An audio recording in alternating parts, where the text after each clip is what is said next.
எங்களை யாருமே காண்டாக்ட் பண்ணவே இல்லை.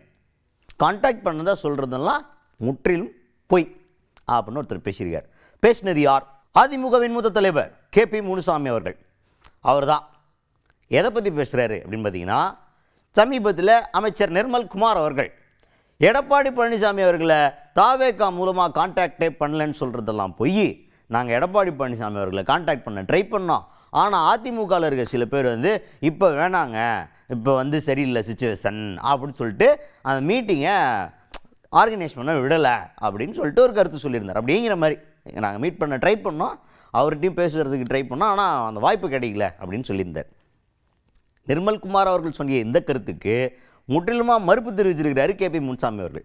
அந்த மாதிரி யாருமே எங்களை கான்டாக்ட் பண்ண ட்ரை பண்ணல. அவங்க என்ன சொல்கிறாங்க, பொதுச் செயலாளரை மீட் பண்ணுறதுக்காக அவங்க பெரிய ஆட்கள் கிட்டலாம் பேசினாங்களாம், அவங்க வேணான்னு சொல்லிட்டாங்களாம். அந்த கதையெல்லாம் சொல்லிக்கிட்டு இருக்கார்.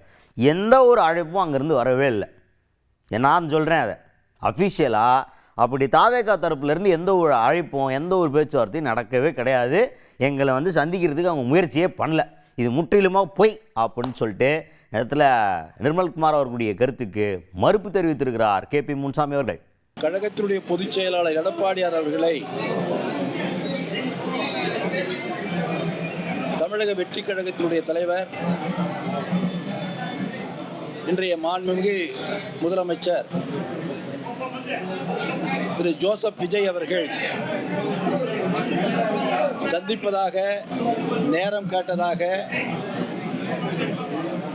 மாண்புமிகு மின்துறை அமைச்சர் அவர்கள் பேட்டியிலே கூறியிருக்கிறார். கழகத்தினுடைய பொதுச் செயலாளர் அலுவலகத்தை அவர் தொடர்பு கொள்ளவில்லை. அவர்கள்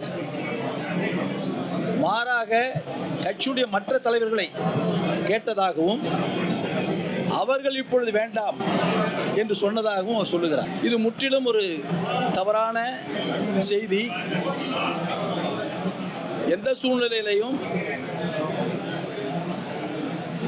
தமிழக வெற்றி கழகத்தினுடைய தலைவர் மாண்புமிகு முதலமைச்சர் அவர்கள் அவரோ அவருடைய அலுவலகத்திலிருந்தோ